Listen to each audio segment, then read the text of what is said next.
Greetings, my name is Rudimentary Rob. Welcome back to my Valheim series. Today we're back to doing some exploring. Now, I did do a little bit of pre-exploring because I wanted to find an entry point into Mistlands that was, well, not going to be a gigantic disappointment in terms of it all just being vertical crags with very dense mist, so you really can't see very much. And I stumbled on this bit of Mistlands right on the edge of the plains. Now, I didn't go very far into it, but I could see after a few steps that the mist is a bit irregular here, and it lets you have a bit more of a look in terms of what's going on. Not all of Mistlands is like this. Quite a lot of Mistlands is you can't see 2 inches in front of your nose, with the exception of what the little glowy thing is doing for me. So, yeah, enjoy the view while you've got it. That's all I'm going to say. Now, we've got quite a bit to get done. This is the first part of approximately 2 hours of footage that I recorded. And I was thinking I was going to end up chopping all of that down to, a 30 or a 40-minute episode.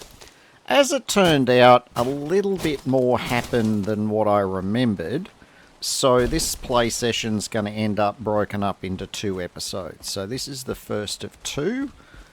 This one is going to be very action-packed. And we start the action with our big club-wielding friend here. And one of the little divergers who is helping me out with trying to remove said club-wielding psychopath. Unfortunately, the diverger did not do too well out of that arrangement, and we'll go and pick up his remains in a minute. Before I do that, though, as per Rob's rule of setting up a beachhead, I'm having a little look around just to see if I can find somewhere a little bit safe that I could drop a portal down, because Mistlands is very dangerous. I'd say possibly an order of magnitude more dangerous than what the plains was when I first arrived in it. And if it seems like I'm being a little bit more careful and I'm just creeping around trying to hear things, you're right, that is exactly what I'm creeping around listening for. I'm listening for probably the 2 biggest problems that you have in Mistlands. One of those is Seekers and Seeker Soldiers. We're going to have a little interaction with those a little bit later in the episode. And thankfully, I didn't come across a Jarl. Jarls are like blimps that like to spit fire at you, and they also drop ticks. Sorry, not leeches. They drop ticks, and they're just not really a very good time. They are the one reason why you always carry fire resistance pots with you in the Mistlands. It's not that you come across them very often, but when you do come across one, yeah, it can hurt. So, with enough of my ranting established for the start of this episode, and our little respawn point in the form of a portal that we can get back to quickly, having been dropped, don't ask me why I'm putting a roof over this. It's not really going to do very much, but hey, impulse is what impulse is. But once we've got this roof over, we're going to get on with the job of getting some solid exploration of Mistlands underway. So strap in, put your lightweight, get the hell out of here as quickly as possible helmet on, and be ready for a little bit of action.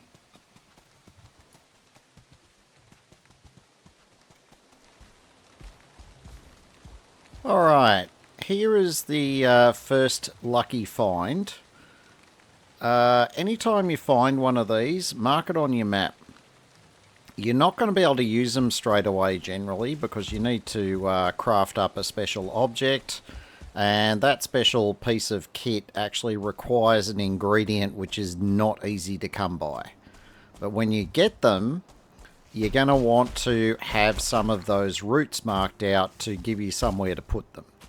Now, basically those roots are a source of one of the resources for Mistlands, referred to as sap. It is needed for a lot of different things. Now, I'll go into a full explanation when I actually have the bits I need to make one of the what I call a sap sucker. For the moment, we're just going to, anytime we find one, we're just going to mark it on the map so I know where to come back to when I'm ready to harvest some sap. Now, we're pushing into the mist. What we're seeing now is a lot more typical of what you tend to see in Mistlands. Now, you hear that voice, that's a Diverger. Now, by default, the Divergers are friendly. They're literally like the merchant in the forest or Hilda. Except this is like a lost part of their tribe, and we're going to hear a bit now from Munin about the origins of the Diverger. You will come across these towers scattered throughout Mistlands, and they are usually guarded by quite a useful number of Diverger.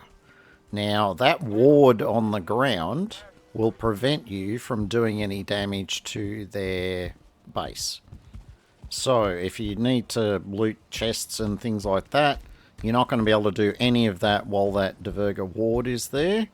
But if you try and do damage to the Diverger ward, you'll instantly become the number one thing that needs to die for any and all of the Diverger that are around or in the tower. And I'm going to tell you right now, they hurt a lot. If you're planning on taking on a Diverger tower at any stage, you're going to want a very solid plan. If I discount deaths due to Seekers and deaths due to Jarls, of which both of those I have died in other games a noticeable amount of times, I can tell you I've died a lot more often to failed attempts to take over a Diverger tower. So for now, with us being recent additions to the Mistlands, the Divergers are my friends, and I'm not in a hurry to change that arrangement. Now, because they are my friends, all of the fireballs and other things that they're throwing around won't do any damage to me because there's no friendly fire. Okay? So for the moment, it doesn't matter that I'm encased in fire. If the origin of it is Divergers, I'm okay with that. Now, those little flying cockroaches on steroids, they are Seekers. And Seekers, they do hit kind of hard. They are probably one of the easier critters to deal with in the Mistlands. But yeah, be careful. Treat them a bit like the Gobbos. You don't want to let them get the upper hand. Now, I marked the tower, and I marked this as a tower as well because I saw a Diverger in it, and I thought, oh, this is one of the towers where there's not much above ground and there's a basement, but it's actually, that's not what this is. This is actually a dungeon. They call them an abandoned mine or an infested mine. Infested mine, I think it's called. And it's a dungeon, and it is somewhere, like all the other dungeons in all the other biomes, it is somewhere that you're going to want to run as often as you can find them. And we will run this one a little bit later in this episode. Inside, well, no spoilers on that. I'll let you discover what delights and pleasures await us inside one of these infested mines.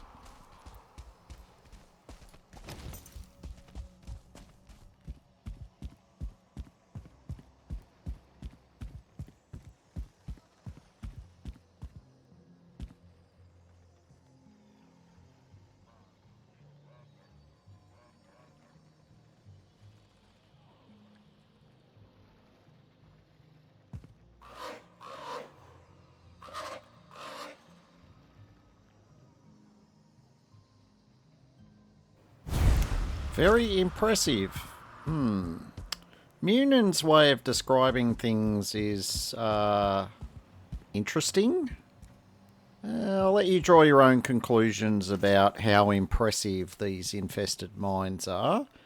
But for the convenience of having a closer respawn point and to give us the opportunity just to unload our rubbish a bit more easily, I've set up another portal. You'll notice I don't have a lot of food on me, but because we've got easy access to portals, that's not really a big problem at the moment.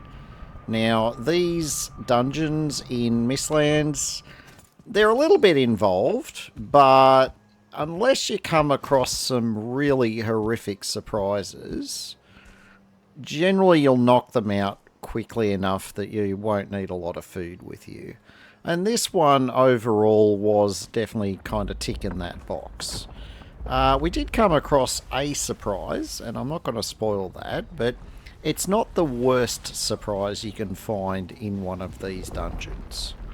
And with that sort of ominous thing hanging over our head, I'm going to let you take in the visuals and all of the other fun noises that are coming with this particular dungeon.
This place definitely has a bit of an Aliens vibe to it. And that line from Aliens where they're having their briefing and one of them says, "Is this a stand-up fight, sir, or just another bug hunt?"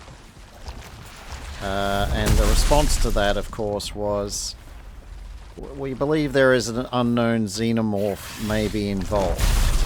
And then the response to that was, "Oh, it's just another bug hunt." Well, there may not be unknown xenomorphs involved in these dungeons, but there is an awful lot of bugs to hunt.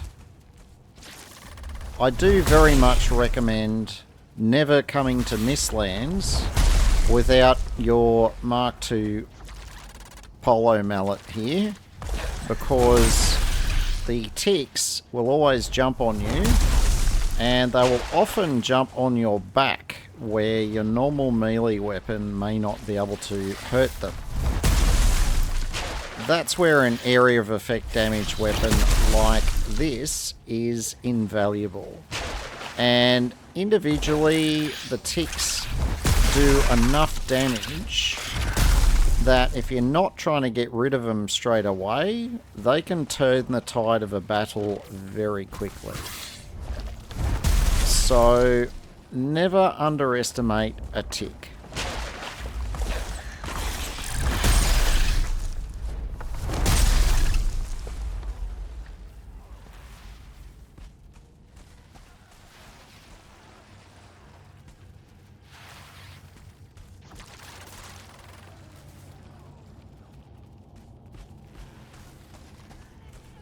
Now, unlike all of the previous dungeons you may have encountered that only rarely had a three-dimensional element to them, you're going to find pretty much all of the Mistlands dungeons have multiple levels. And when I say multiple levels, I don't just mean one or two. You're going to find with this one, there is quite a lot of layers.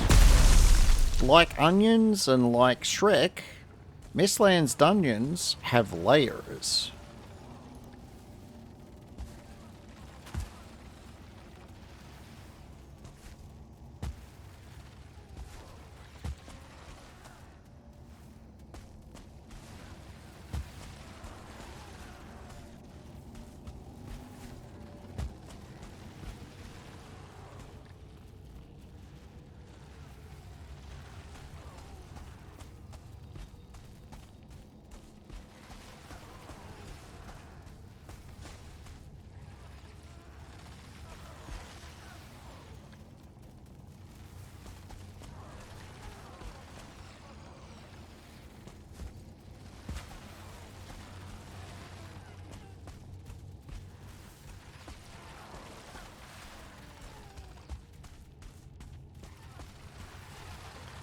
There's a couple of times you'll see me retracing my steps and looking at the walls carefully. I'm just making sure I didn't miss any of the secret rooms. Don't worry, I'll show you what one of those looks like shortly. There was actually one in this dungeon. But they can be a little bit hard to spot sometimes.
Is this place feeling creepy and disgusting enough for everyone yet?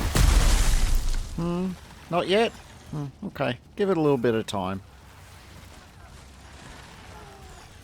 Okay, number one survival tip for Mistlands. Pay very, very, very careful attention to any seekers that aren't the default brown, because they will be bad news. They are the 1 and 2 star seekers, and they, yeah, you're going to find out what they can do shortly.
and as promised, if you see a marking like that light blue text, that is a secret room. I will come back to it in a moment. I just wanted to make sure the coast was clear. And it is. So we're going to open up the hidden door, and these are always treasure rooms. And there is pretty much always at least one black core and 2 treasure chests. Now, the treasure chests don't always contain anything particularly exciting, but look, it's free loot. I'm just going to take it all. You will just as equally find things like sausages, stamina meads, a lot of low-level health potions. I just grab them all just in case they're useful later.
You will get this a lot, where you'll have multiple methods of going down, but they don't link up.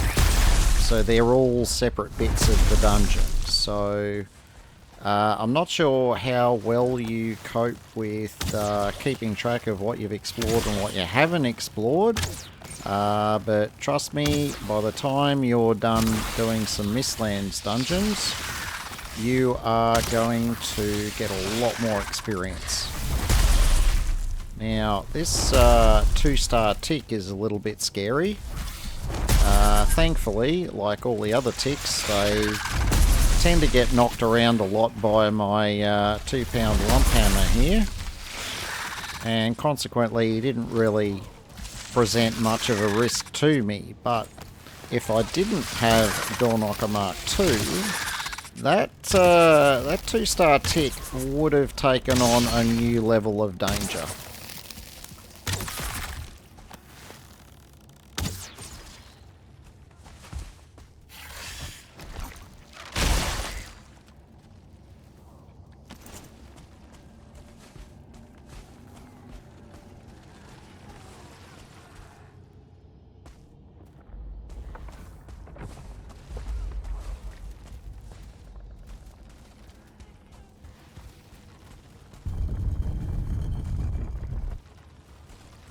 Is this Mistlands dungeon dark and scary enough yet?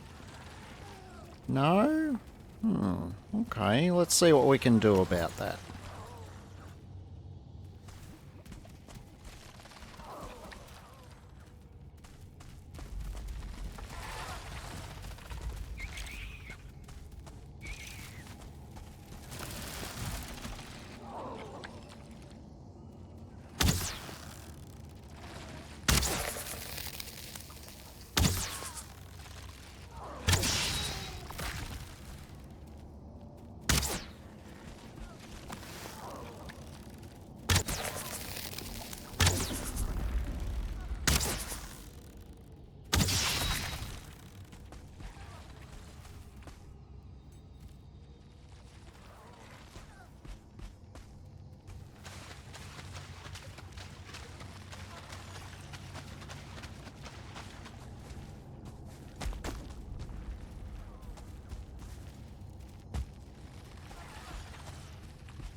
Alright, remember how I said I was eventually going to regret switching my buff from Bone Mass to Yagluth?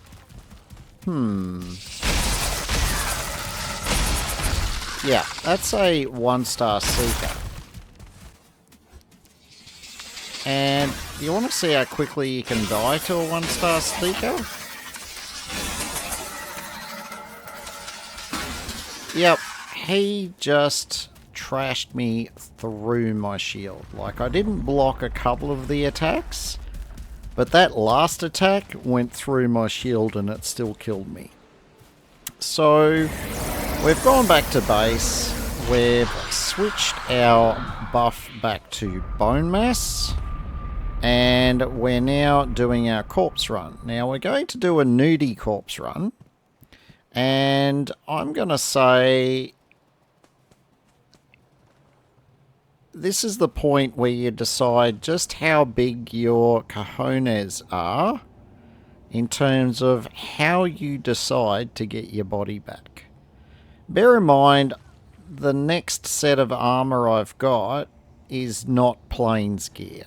It is the wolf set from the mountains, and it's quite a bit less armor. Not to mention, I don't have another black metal shield either. So, if I gear up, I still don't have the sort of gear I need to deal with this guy. So, I decided I'm just going to risk a nudie run. I blew my Bone Mass buff on the basis that it would prevent him from just one-shotting me because I wasn't wearing armor. But then I'm kind of almost disappointed that he didn't follow me in here and make my life a bit more interesting. So, luckily, it let me get dressed again. And random tick is random. And I'm looking around wondering, where is this 1-star Seeker? Did he go downstairs? Did he go upstairs? And then I just caught a glimpse of him then.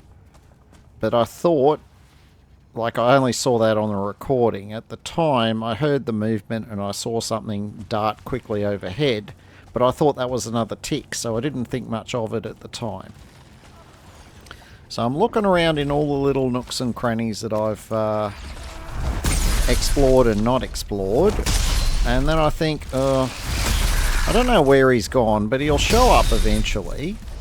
In the meantime, I've got this Bone Mass buff clicking down. I may as well, you know, kick some backside while I'm here. So I do. But then I'm thinking, he still hasn't shown up. I need to go looking for him while I've still got my Bone Mass buff up. So I'm looking at all the places that the Seekers like to just randomly run to. And sure enough, here he is, waiting for me upstairs. Now you'll notice my stagger meter, I blocked that attack. I've got Bone Mass buff on, and it still filled about 2/3 of my stagger meter. So those Seekers, when they're just a normal Seeker, they're okay. Alright, you don't, like, if you get overrun with them, they're probably going to kill you. But one-on-one, a normal Seeker in this gear is not too bad. But the step up to what a 1-star Seeker can do to you, and indeed, here's another one. Luckily, we still have our Bone Mass buff on, but a 1-star Seeker is even a problem for how much damage they can put out when you have your Bone Mass buff on. So, first tip is, don't worry about any of the other buffs. Just, when you come to Mistlands, just stick with Bone Mass. It will save your bacon a lot more often than what any of the other ones will. And we're going to look at a slight tweak in our armor before we do another dungeon in the future. But I'll go into that when I actually do it. I actually, after this session, I haven't actually done much gameplay. I'm actually doing the voiceover a few days after I recorded this, so I haven't had a chance to record another session yet. But in that session, I've made my mind up to just tweak my armor a bit. Anyone who's got a bit of Valheim experience will already know what my change is going to be. but I'll go through my reasons behind it once I've got it done, and I imagine that'll be in kind of 2 episodes' time. In the meantime, we are going to continue to clear this dungeon. I believe we're getting pretty close to done at this stage. I'm just double checking that I haven't missed anything anywhere. And indeed, we are all done. And that also brings us to the end of this episode. We're cutting this one short. I didn't want it to run on too long. So thank you very much for watching. I will see you in the next episode. Have a fantastic day.